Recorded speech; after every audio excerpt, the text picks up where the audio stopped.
Charlie.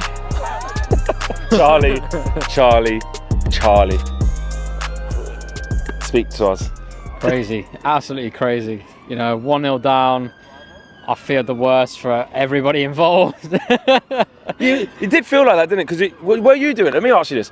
When it was 1-0 and it was, minutes ticking off, obviously it gets to 6 minutes on and you're thinking, we ain't coming back. What was you thinking? Was you thinking, you could go, what we're going to do? What was going through your head? Just didn't know where we were going to go from here. Like, I just didn't know what was going to happen. Honestly, I was just going into the international break. We've got to sit there for a week and a half, whatever it is, and just mull over another terrible performance. And then I remember saying to you, when we got 1-1, we don't draw games. I said to you, like, we don't draw many games. I was like, the guy next to me, I was like, we're going to win this 2-1. Did you say it? Oh, yeah, I think we're going to win this 2-1. There was like 2 minutes left at that point, or 3 minutes left. The limbs in the crowd, like, I couldn't, like, the celebrations were crazy. And like McTominay came on for Amrabat, what looked like maybe just a punch in the dark. Yeah, just kind of just a random substitution. And fair just play go to up there and just, yeah. Fair play to Ten Hag, it ended up working somehow with a double. I know you like to break things down tactically, but when you win like that, is it sometimes about just go for it, keep trying to go for it? Do they deserve? We'll break it down a little bit in more depth in the same video, but like, do they deserve a sort of minimum base credit of like at least they kept recycling the ball and try to keep asking questions, as opposed to you're 1-0 down, just let the game peter out. Brentford got it, they're winning corners, they're winning throws. At least we did that. I'm trying to put a bit of a, do you know what I mean? Yeah. At least we kept going. Like, at least, I don't remember. Did they show belief? Is what I'm asking. Yeah, we haven't come from behind many times. I think we did it at home to City last season. Forest this year, we're 2-0 down after a couple of minutes. Remember? Yeah, we did it, but not in the last minute. I don't. No, not last minute. Not that much under Ten Hag. I think West Ham in the Carabao Cup last season, Garnacho's goal. But we need to see it more often. And it's a bit weird that, obviously, rest in peace to Alex Ferguson's wife. And then we've got a Fergie time winner. It felt like it was kind of something in the air. Something in the air. And it just felt really reminiscent of that sort. Do you know what? That's really true. Because you can't really explain how that happened. No. And obviously, the late wife of Sir Alex, unfortunately passing away. It was a fitting tribute or fitting way to win the game. Obviously, with such sad news. Exactly.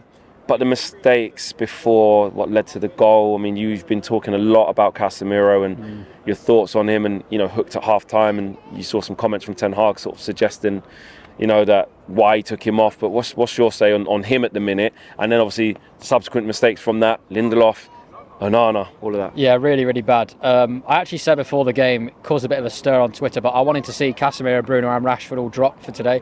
I wanted to see Amrabat with Mount and Hannibal, and then I wanted Martial on the left, just because I thought we just needed somebody who can just make better decisions on the ball, retain the ball, and I thought we might get more control that way.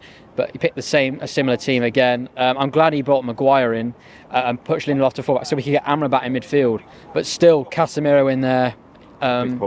He was playing as the 8. We were man marking midfield, and asking Casemiro to do a man marking job.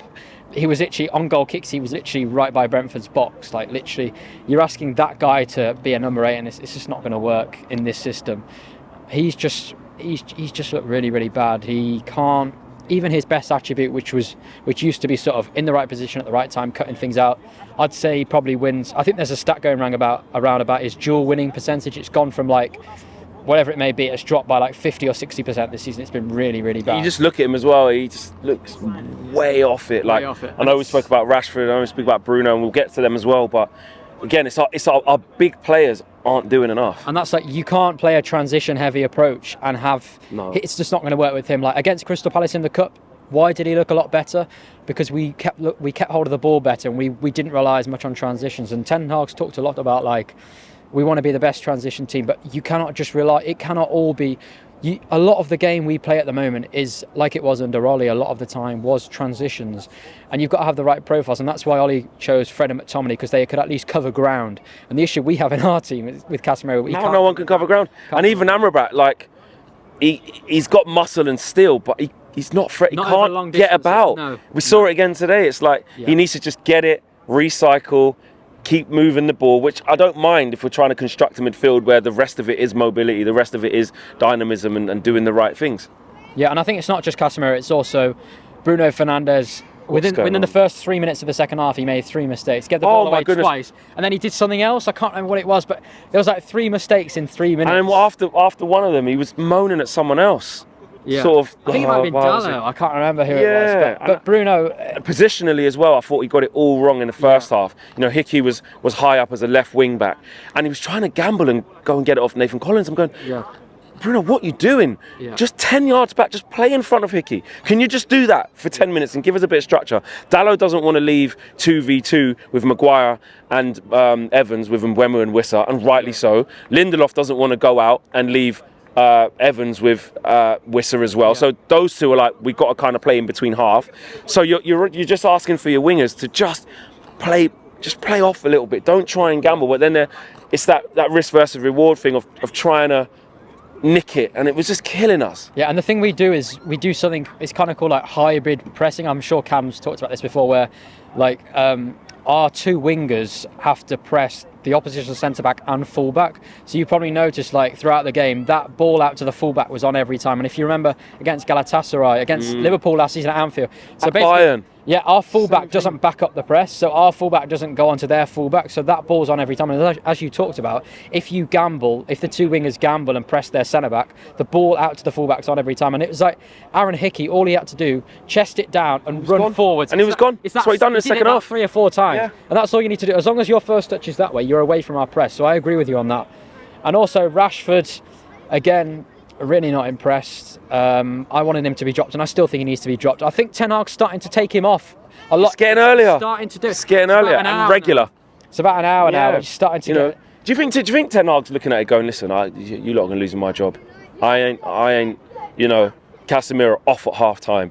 He's being ruthless there. I know there's still more. You say, why didn't Bruno come off the pitch? But Rashford off. Yeah, Bruno's never. I think he's never going to come off. Although I think he should at times. And Mason Mount keeps going off when he's not the worst player in the midfield. He wasn't. I don't think he was. I thought he was average today. He was. But when previous games, he's been a lot. And when he went off, I was like, that should be for Bruno. Mason Mount should come back into the 10.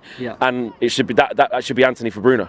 I understand why he leaves Bruno on, because he has that magic moment, but it is frustrating. And I think he seems to like this Ericsson on at half time.